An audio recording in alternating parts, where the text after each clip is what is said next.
دا ډیره مبارکه میاشت ده او د دې د فرضیت متعلق الله تعالی قرآن کریم کې یو آیات راستولې دی.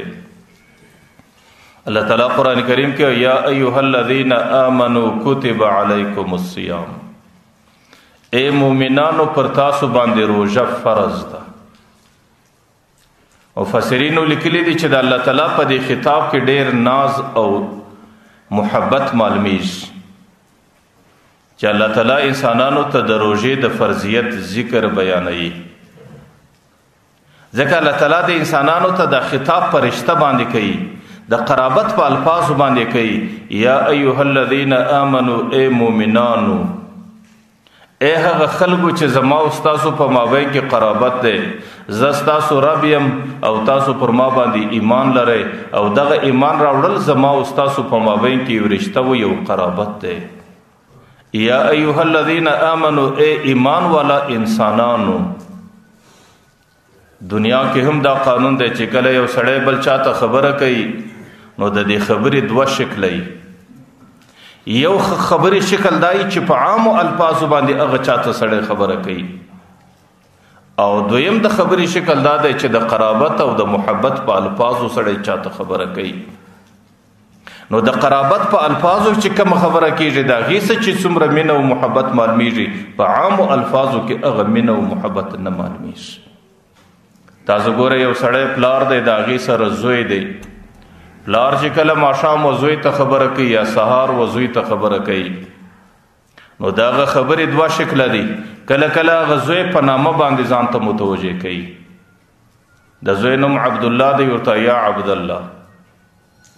کله کله هغه زوی د قرابت په الفاظو ځان ته متوجه کوي، ورته بچی دا کار بنن وکې، ورته زوی دا کار بنن وکې، وای زما د سترګو توره دا کار بنن وکې، زما د زړه ټوکړې نن به دا کار وکې.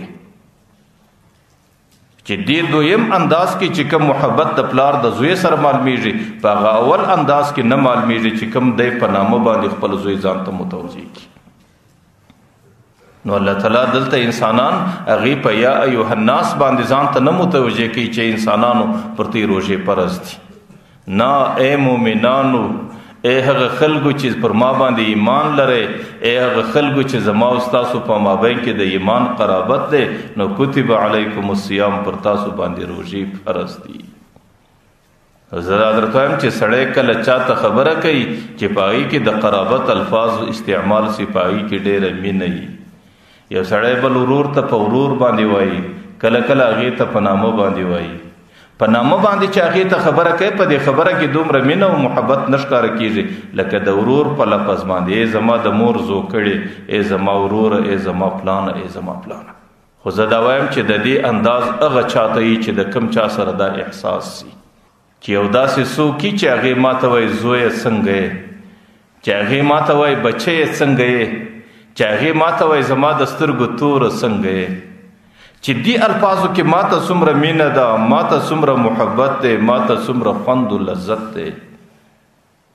او بیا چې هغه زما د سره سره رخصت سي او داسې څوک پر مځکه باندې زه نه وینم چې هغې ما ته د زوی او د سترګو د تور په لفظ باندې خبره وکړي، بیا د هغې د جدایۍ زما سره څومره افسوس او څومره ارمان.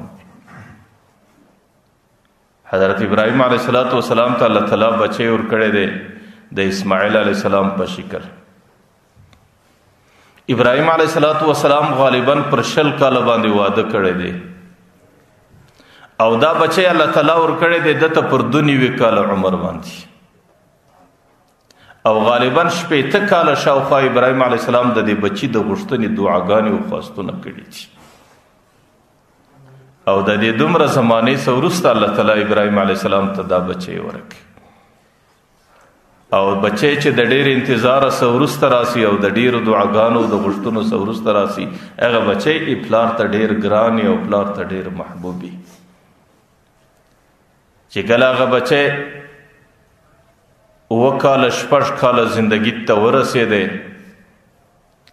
او دې وخت کې د بچی عمر 9 کلن سو، د ابراهیم علیه السلام عمر 98 کاله ته ورسېد.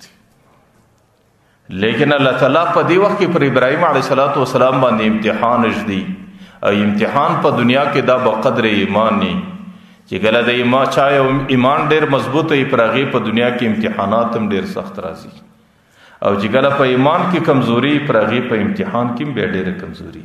د ابراهیم علیه السلام ایمان دا د غرونو مقدار دی، د ابراهیم علیه السلام ایمان دا د دریابونو مقدار دی. د ابراهیم علیه السلام ته الله تعالی ډیر عظیم ایمان ورکړی دی، د هغې په خاطر الله تعالی پر ابراهیم علیه السلام ډیر لوی امتحان ایښودی. الله تعالی ورته ورسه اوس په خپل لاس باندې د دې بچي پر غاړه باندې چاړه تیره کا او دا بچی ذبح کا او دا قتل کا او دا ختم کا. چې یو بچی هغې انسان په ډیرو دعاګانو غوښتی، او چې کله هغه بچی 6 کلن و کلن سي او د پلار سره کومک کولی سي او د پلار سره خبرې او مجلس کولی سي، او دی وخت کې د پلار محبت د بچی سره ډیر زیات او د پلار تمه د بچی ته ډیر زیات وي، او دی وخت کې د الله تعالی امتحان راسي چې ورسه بچی څه جرم هم نه دی کړی او څه ناروا او ظلم هم نه دی کړی، لیکن ته په خپل لاس باندې د دې بچی پر غاړه چاړه تیره کړه.